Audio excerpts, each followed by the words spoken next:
When a sapling is planted by Wangari Maathai, Your Majesties, Your Royal Highnesses, Honorable Members of the Norwegian Nobel Committee, Excellencies, Ladies and Gentlemen, as the first African woman to receive this prize, I accept it on behalf of the people of Kenya and Africa and indeed the world. I am especially mindful of women and the girl child. I hope it will encourage them to raise their voices and take more space for leadership. My inspiration comes from my childhood experiences and observations of nature in rural Kenya.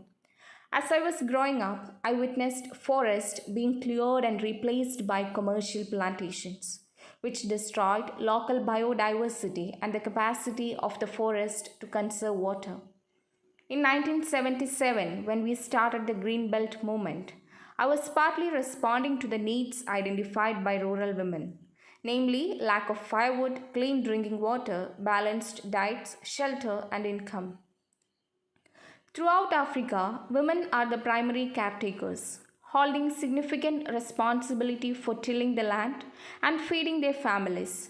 As a result, they are often the first to become aware of environmental damage as resources become scarce and they are incapable of sustaining their families. The women we worked with recounted that, unlike in the past, they were unable to meet their basic needs.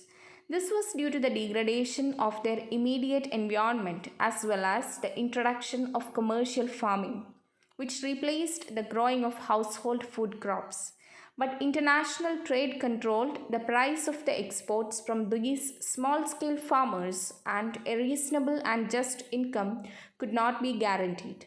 I came to understand that when the environment is destroyed, plundered, or mismanaged, we undermine the quality of our life and that of future generations. Tree planting became a natural choice to address some of the initial basic needs identified by women. Also, tree planting is simple, attainable, and guarantees quick, successful results within a reasonable amount of time. This sustains interest and commitment. Together, we have planted over 30 million trees that provide fuel, food, shelter, and income to support our children's education and household needs. The activity also creates employment and improves soil and watersheds. Initially, the work was difficult because they were unaware that a degraded environment leads to a scramble for scarce resources and may culminate in poverty and even conflict. They were also unaware of the injustices of international economic arrangements. Later, they became aware of the widespread destruction of the ecosystems, especially through deforestation, climatic instability, and contamination of the soil and waters. All contributed to excruciating poverty and subsequent riots. Although initially the Green Belt movement's tree planting activities did not address issues of democracy and peace, it soon became clear that a responsible governance of the environment was impossible without democratic space. Therefore, the tree became a symbol for the democratic struggle in Kenya. Citizens were mobilized to challenge widespread abuse of power, corruption, and environmental mismanagement. In time, the tree also became a symbol for peace and conflict resolution, especially during ethnic conflicts. Using trees as a symbol of peace is in keeping with a widespread African tradition. For example, the elders of Kikuyu carried a staff from the Tigi tree that, when placed between two disputing sides, caused them to stop fighting and seek reconciliation. Such practices are part of an extensive cultural heritage which contribute both to the conservation of habitats and to cultures of peace.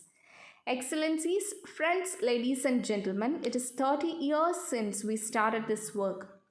Activities that devastate the environment and societies continue unabated. Today, we are faced with a challenge that calls for a shift in our thinking so that humanity stops threatening its life support system. We are called to assist the earth to heal her wounds and in the process heal our own. Indeed, to embrace the whole of creation in all its diversity, beauty, and wonder. This will happen only if we see the need to revive our sense of belonging to a larger family of life with which we have shared our evolutionary process. There can be no peace without equitable development, and there can be no development without sustainable management of the environment in a democratic and peaceful space. This shift is an idea whose time has come. In the course of history, there comes a time when humanity is called to shift to a new level of consciousness, to reach a higher moral ground, a time when we have to shed our fears and give hope to each other. That time has now arrived. I call on world leaders to expand democratic space and build fair and just societies that allow the creativity and energy of their citizens to flourish. I would like to call on young people to commit themselves to activities that contribute toward achieving their long term dreams. They have the energy and creativity to shape a sustainable future. To the young people, I say, you are a gift to your communities and indeed the world. You are our hope and our future. Excellencies, ladies and gentlemen, as I conclude, I reflect on my childhood experience when I would visit a stream next to our home to fetch water for my mother. I would drink water straight from the stream, playing among the arrowroot leaves. I tried in vain to pick up strands of frogs' eggs, believing they were beads, but every time I put my little fingers under them, they would break. Later, I saw thousands of tadpoles, black, energetic, and wriggling through the clear water against the background of the brown earth. This is the world I inherited from my parents. Today, over 50 years later, the stream has dried up. Women walk long distances for water, which is not always clean. And children will never know what they have lost. The challenge is to restore the home of the tadpoles and give back to our children a world of beauty and wonder. Thank you very much.